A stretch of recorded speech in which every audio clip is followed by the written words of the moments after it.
Hello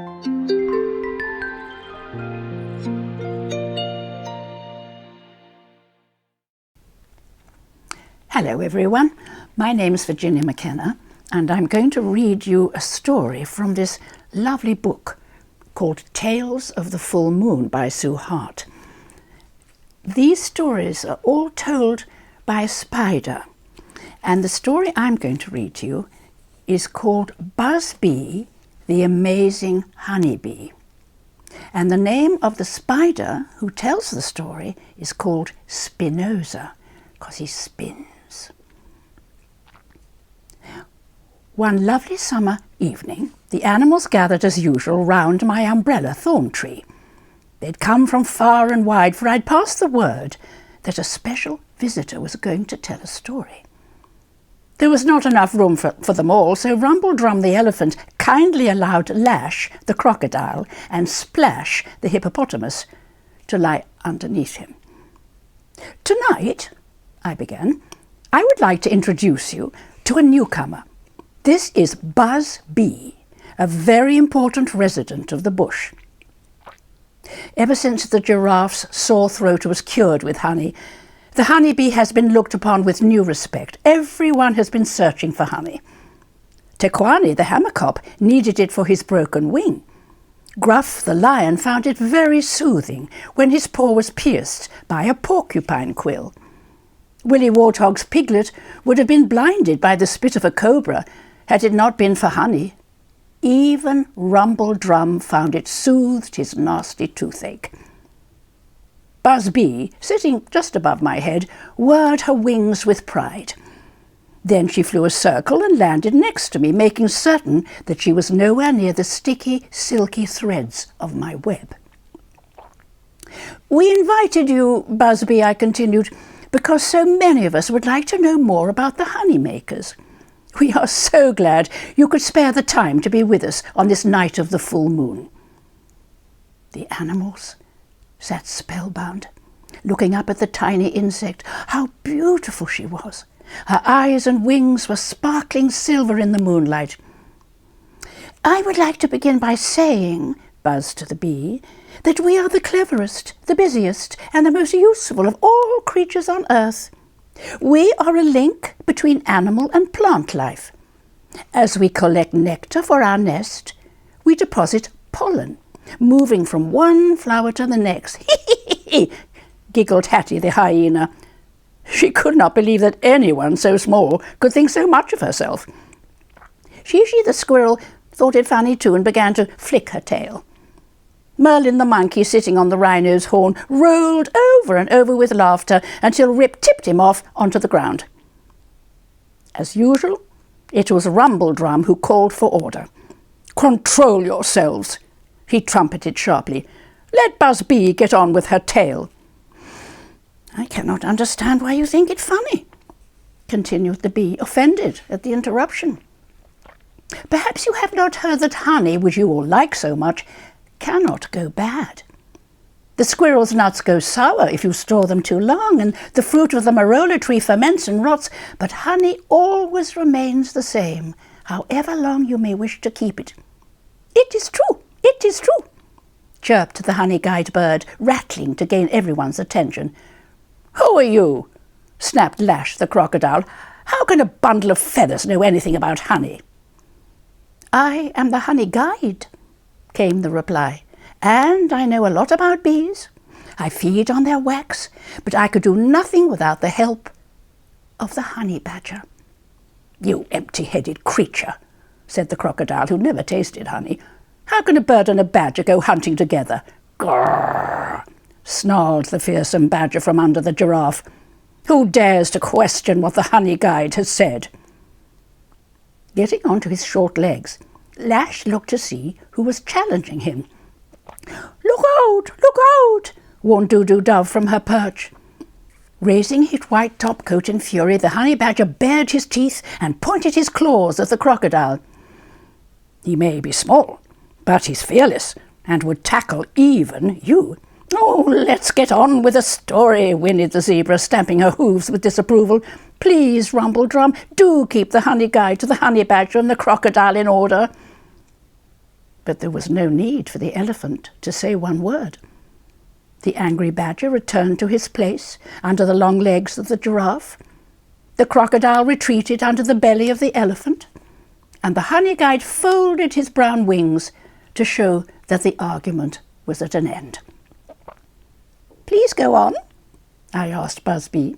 "I cannot think why my friends of the bush are quite so noisy tonight. It must be the excitement of having you with us for the very first time." "We bees often make animals nervous," buzzed the visitor. "It must be because everyone knows that we are dangerous. I cannot think of anything worse than being stung by one of us." "How do you manage to live with so many others?" hooted Woohoo the owl. "I find it trying to be too close to anyone but my own family." "We could not exist alone, or even in pairs," replied the bee. "I'm always glad to return to my fig tree home, which I share with 50,000 companions. Most of us are females, ruled by one queen. Our queen bee is usually busy laying eggs, sometimes up to 1,500 a day, which sounds like a lot, but is very necessary. Many workers die daily, and there must be others to take their place. Not far from our fig, at least within bee-flying distance, there are many thorn trees that provide us with nectar.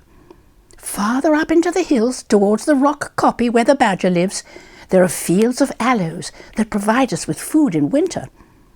Like all of you," continued the bee, "we too must live near the source of our food. Naturally, we must share it with others like flies, wasps, butterflies, and moths. We are guided to nectar-rich flowers by our senses of smell and sight. Yet all the time, we must watch the angle of the sun and the rays of the light so as not to lose our way." "But how do you know about light and colour and smell?" tap-tapped the Toki beetle in wonder. "Does the queen teach her daughters all these things?" "Oh, no, she does not," said the bee. "This knowledge, or instinct, passes to us from generation to generation. Let me begin with the time of our birth. We hatch out of an egg, laid only 3 days before. For 6 days the grub, or larva as it is called, grows and grows, cared for by nursemaid bees. Already at 12 days old we have wings and mouthparts, or mandibles," said Busby, and pointed to her mandibles with her front leg. "Our antennae give us a sense of touch and smell. Our wings carry us out into the world. We have a straw-like proboscis with which to suck up nectar or water, and claws to cling to the flowers from which we feed. Every one of us depends upon the next. Every task we perform, however hard it may seem, is done without question. Our survival depends on our efficiency." "How nice to be sociable," said the hippo. "We also like each other's company, but we could learn a lot from you about work." "Yes, that never stops," reflected the honeybee. "When we have finished acting as nursemaids to the newly hatched larvae and served the queen and the male drone bees, we become comb builders. At 12 days of age, we produce wax from our body glands. New combs must be added, old ones broken down and others repaired. Our housekeeping duties include emptying our nest of dead companions. When it's hot, we must keep our home cool. Hovering on each side of the nest entrance, thousands of us drive air in while others fan it out, creating a breeze. In a community like ours, it is very important that the temperature of the honeycombs is kept exactly right, not too hot or too cold. Still others must defend the nest against intruders, such as birds, dragonflies, wasps, and moths. Then, of course, there is the honey badger, who disturbs our peace, but his skin is so tough that our stings cannot harm him." "Why do you get so angry?" asked the warthog piglet, who had that day narrowly escaped a cluster of bees by plunging into the mud wallow. "We become angry only when we think we're threatened. Although we do a lot of damage by stinging, we die once our stinger enters the body of our attacker. "Your sting is very painful," commented Top's giraffe from above the elephant. "Not even cool water from the flowing stream can take away the burn." "'Tis so," nodded the bee. "Our stinger has hook-like barbs along the shaft. At the very end of the stinger there's a bag from which poison is pumped into your body even after the bee has gone." "It seems strange," said the elephant as if to himself, "that I must spend most of the hours of daylight searching for food, yet you, tiny bee, work hard and travel far without ever stopping to feed." "Oh, as you know, Mighty Tusker," said the bee with respect, "honey is a food that gives energy." "As you know, Mighty Tusker," said the bee with respect, "honey is a food that gives energy. We workers take in honey in the nest, using only as much as is needed for our journeys back and forth. Should we run out of food because of a sudden headwind, we cannot go on. If we're lucky, we may refresh ourselves with some nectar along the way, but if there's none in our path, then we grow weak and die." "Do you speak to each other as we do?" asked Shishi, the talkative squirrel. "Oh, yes, we do," answered the bee, smiling at the bush-tail sitting on the crocodile's head. "We use sounds, and we use movement, too, to speak to each other. Let me give you an example. Suppose one of us finds a source of nectar. What do? Off we fly back to our tree, where we enter our home and tell the nest inhabitants what we've found. We draw their attention to our arrival by bringing up a drop of the nectar we've swallowed. Then, to make sure everyone has received the message, we begin to dance, circling this way and that. Our movements describe exactly what we want to say. Soon the dance attracts our companions, and they gather until a new group is ready to go out to find the nectar. Those who reach the blossoms know at once whether this is the place where the scout bee has been. Can you guess how?" No one answered this time, not even the crocodile, for they were all amazed at what they'd heard. "Each one of us carries a scent pouch. From this we drop our own scent as a marker to show the others the way. When a bee reaches a scent-marked flower, it knows for certain that it has come to the right place. We also carry a pollen basket to collect pollen grains. These we need to feed to our young in the nest." "Oh, you bees certainly are marvels of efficiency. You are the busiest, cleverest insects in the bush, just as you said," rumbled the elephant. "I shall think of what you've told us next time I hear you buzzing round my ear." "I'm afraid I shall not be buzzing much longer," said the bee. "If you look closely, you will notice that my wings are quite worn out. I've worked almost without rest for 10 weeks, which is as long as I can live.